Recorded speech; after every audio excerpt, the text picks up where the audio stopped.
Bonjour à tous et bienvenue dans ce nouveau journal. Nous sommes le vendredi 28 avril et voici les titres. Les lauréats des Trophées Avenir 2017 dévoilés. Parmi eux, Fabien Moreau, ce Vendéen, a créé un logiciel qui permet de visualiser en 3D son projet de décoration d'intérieur et de le chiffrer.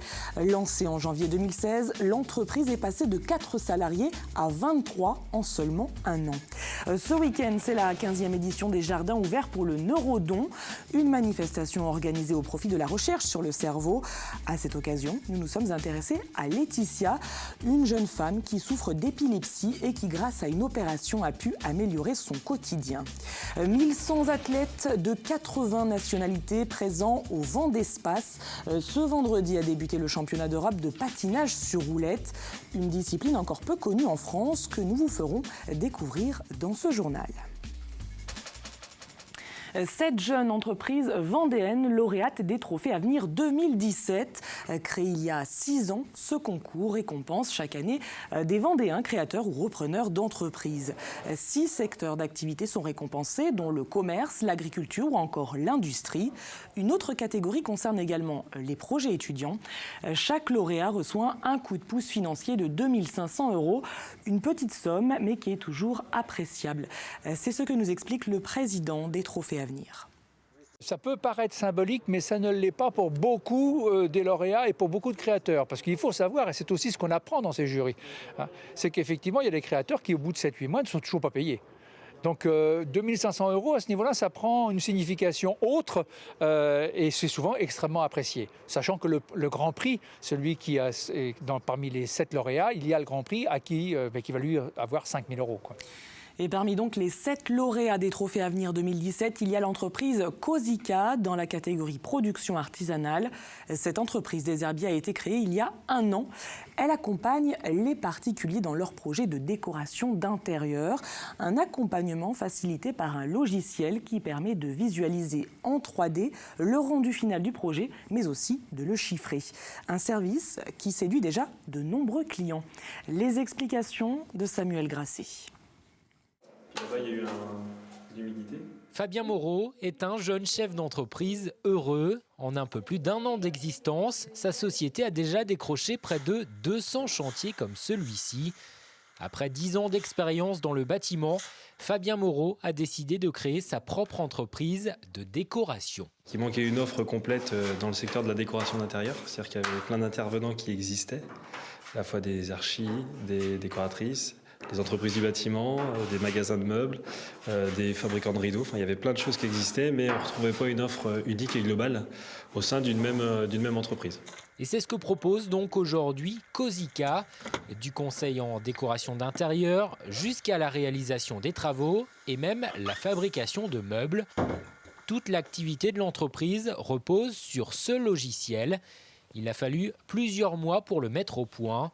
Cette application permet en quelques clics de proposer aux clients un projet global d'aménagement. Une fois que c'est fait, on passe en mode chiffrage et du coup on obtient un coût de travaux, des annexes pour les ouvriers quand ils viendront travailler et le devis pour le client.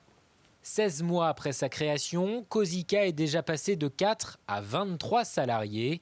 Et Fabien Moreau veut encore recruter une dizaine de personnes d'ici la fin de cette année.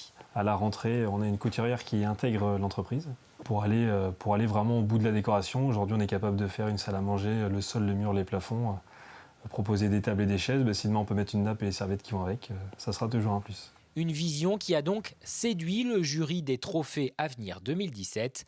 Fabien Moreau voit dans cette récompense un encouragement pour continuer à oser. Politique à présent, alors que l'élection présidentielle n'est pas encore terminée, les candidats aux législatives commencent à se mobiliser. Elisabeth Guigou, ancienne ministre de la Justice, est venue ce jeudi en Vendée pour soutenir Anthony Pitalier, 31 ans, et candidat PS sur la 3e circonscription, celle du littoral. Une circonscription ancrée à droite, une terre de mission pour Elisabeth Guigou. C'est pas facile pour nous, nationalement. C'est pas facile traditionnellement ici. Mais Anthony est jeune, il est courageux. Et il est tenace. Et il est entouré de beaucoup de gens qui, eux aussi, ont du courage. Je pense par ailleurs que D'après ce que je vois, la droite est divisée. Et je pense qu'Anthony peut, dans cette campagne, avoir l'ambition de la faire autour de la future majorité présidentielle. Anthony Pitalier, donc, qui se présente sous l'étiquette PS, mais qui soutiendra l'action d'Emmanuel Macron s'il est élu président. Et de leur côté, les membres du PCF de Vendée se sont réunis ce jeudi avec des membres du Front de gauche pour évoquer l'élection présidentielle, mais aussi et surtout le premier tour des législatives. Les deux partis appellent à battre Marine Le Pen en votant Emmanuel Macron, même s'ils sont opposés à ses idées. Ils lancent donc un appel au NPA, à Lutte ouvrière, à Europe Écologie Les Verts notamment, pour s'unir au premier tour des législatives. Une discussion avec les Insoumis ayant déjà eu lieu. Étant donné les résultats et l'importance de combattre dans la période qui va venir les projets qui pourraient advenir, eh bien, il nous faut absolument avoir un Parlement qui ait le maximum de députés qui représentent le peuple, qui nous représentent avec notre programme. Et pour cela, nous proposons de nous retrouver tous ensemble pour le premier tour des élections législatives. C'est-à-dire, j'explique, c'est-à-dire que chacune des organisations pourrait avoir son binôme sur une circonscription.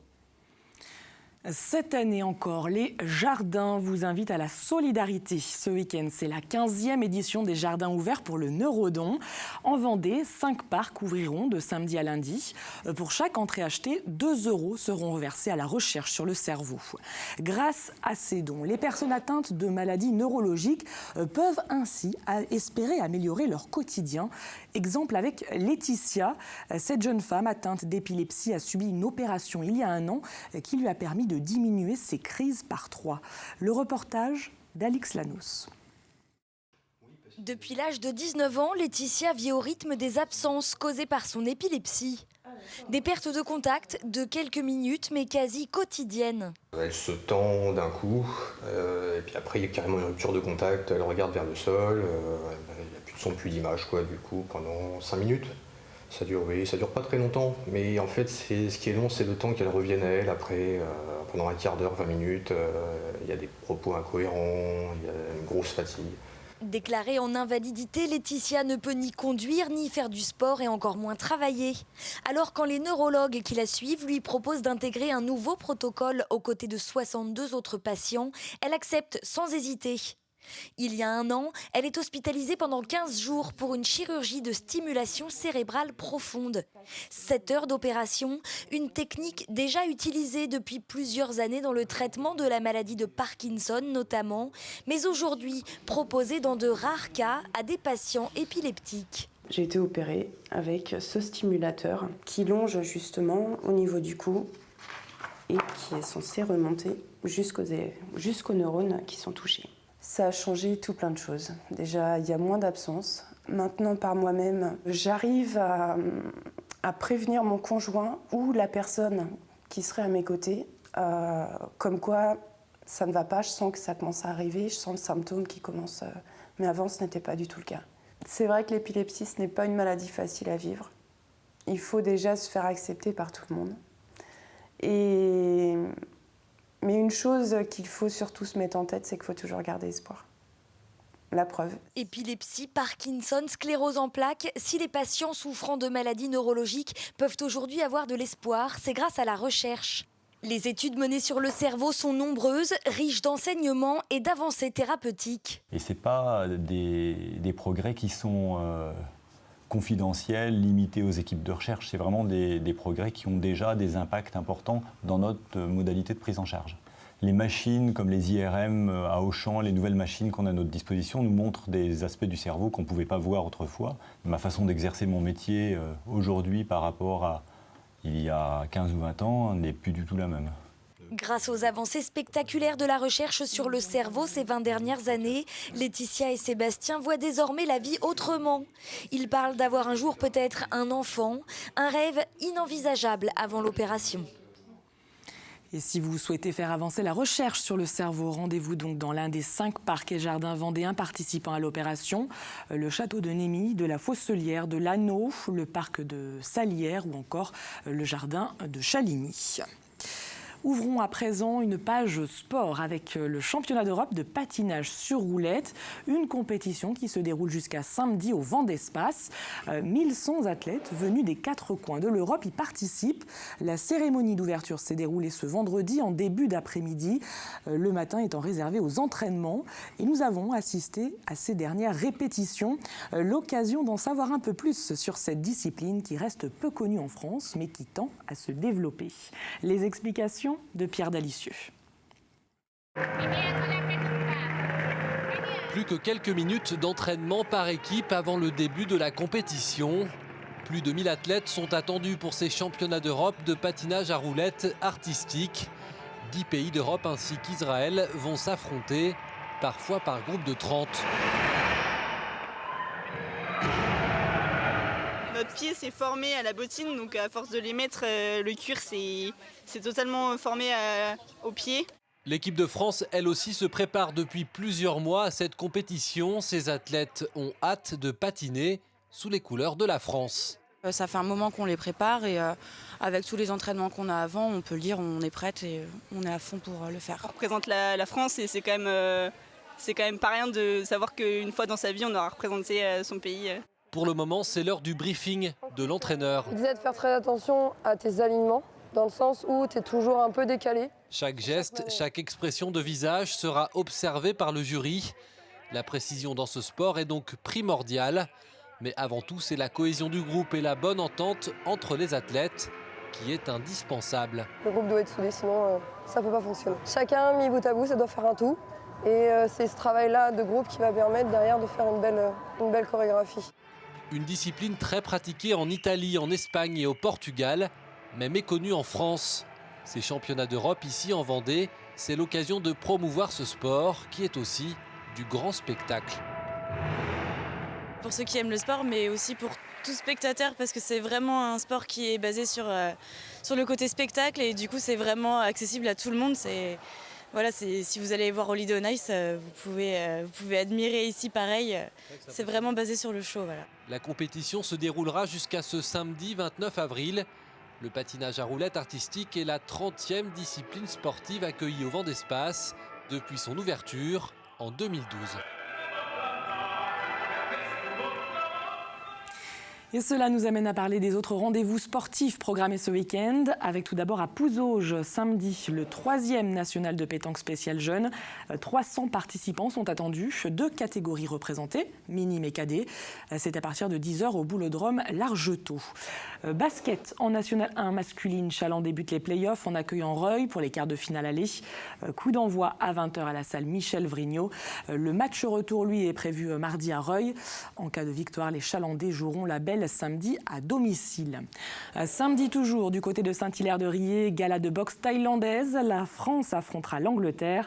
12 combats sont programmés. C'est à la salle de la Faille à partir de 19h. Et puis, le festival L'air d'en rire a dévoilé sa programmation. Ce festival dédié à l'humour se tiendra du 21 septembre au 7 octobre prochain dans plusieurs villes vendéennes. C'est la 9e édition et l'objectif ne change pas, faire découvrir de nouveaux talents, mais aussi assister à des spectacles d'artistes confirmés.